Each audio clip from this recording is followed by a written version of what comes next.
आप देख रहे हैं न्यूज़ इंडिया 9। पीलीभीत में अधिवक्ताओं पर झूठे मुकदमों का आरोप, बार एसोसिएशन ने डीएम से की शिकायत। जनपद पीलीभीत में अधिवक्ताओं के प्रति पुलिस प्रशासन के रवैये को लेकर संयुक्त बार एसोसिएशन में भारी आक्रोश देखा जा रहा है।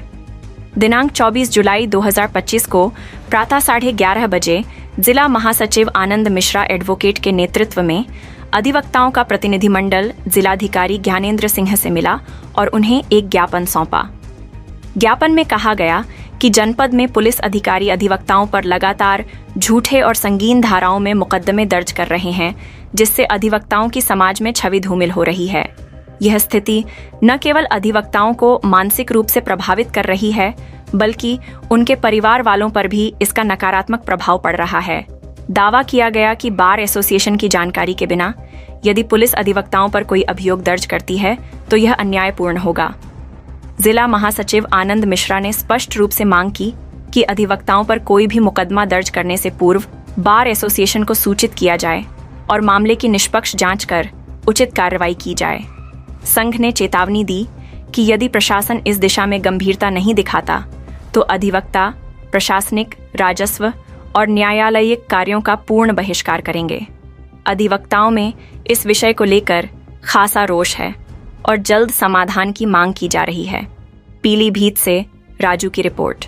और जनता को सही ढंग से ये लोग न्याय दिलाने के लिए कार्य नहीं कर पा रहे हैं। फर्जी तरीके से अधिवक्ताओं का लगातार शोषण जारी है। जनपद पीलीभीत में अधिवक्ताओं के विरुद्ध महिला संबंधी जघन्य अपराधों में मुकदमे पंजीकृत किए जा रहे हैं बगैर किसी जांच के, जबकि Suhani versus state of UP supreme court कहता है कि बगैर जांच करे और बगैर युक्त आधार पर किसी को भी अभियुक्त या मुलजिम नहीं बनाया जा सकता है, उसके खिलाफ अभियोग पंजीकृत नहीं किया जाएगा। और आपके पास कोई तहरीर आती है, आप खास तौर पर अधिवक्ता के विरुद्ध अभियोग पंजीकृत करा देते हैं। हमारे कई अधिवक्ता इसमें पीड़ित हो रहे हैं। लगातार हम लोग पिछले 15 दिन से देख रहे हैं 3 मुकदमे लगातार हमारे अधिवक्ता परिवार के अधिवक्ताओं के विरुद्ध लिख गए हैं। जो अच्छे अधिवक्ता हैं, न्यायिक कार्य में हमेशा रुचि रखते हैं, न्यायिक कार्य कर रहे हैं, अंतिम पायदान पे खड़े लोगों को न्याय दिला रहे हैं, उनके विरुद्ध लगातार जो कार्रवाइयाँ की जा रही हैं वो अपनी शक्तियों का दुरुपयोग कर रहे हैं।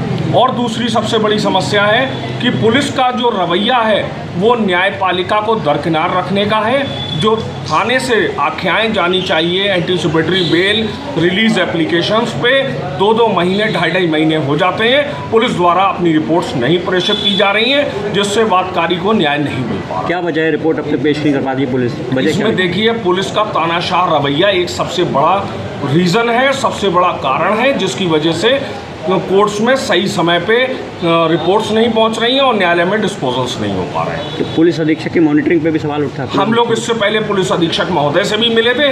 उनका कहना था कि अधिवक्ताओं का खिलाफ हम अगर कोई मुकदमा लिख लेते हैं लेकिन हम जांच कराते हैं, लेकिन हमारा कहना है आप मुकदमा लिखने से पहले प्रारंभिक जाँच करा लें। अगर हमारा अधिवक्ता दोषी पाए तो आप संबंधित बार एसोसिएशन को इत्तला करते हुए उसके विरुद्ध कार्रवाई करें, लेकिन पहले जांच करा लें। आप हम पे मुकदमा पहले ही लिख ले रहे हैं, हमें पहले ही वांछित बता दे रहे हैं, फिर क्या मतलब है उस जांच का?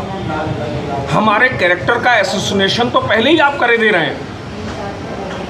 तो मेरा आज हम लोग ज्ञापन देने इसी बात पे आए थे। पुलिस का रवैया जो है वो प्रॉपर होना चाहिए, चूंकि district magistrate head of the institution है, उनकी जिम्मेदारी प्रोसिक्यूशन होल्डअप के संबंध में भी है, उनकी जिम्मेदारी न्याय व्यवस्था को भी मॉनिटर करने की है। प्रोसिक्यूशन जितना है वो उन्हीं के अंडर कंट्रोल में वर्क करता है। तो हम लोग उनसे आग्रह निवेदन अपना ज्ञापन के माध्यम से करने आए थे। वो लोग किसी प्रशासनिक न्यायालय में कोई न्यायिक कार्य नहीं करेंगे। ठीक है।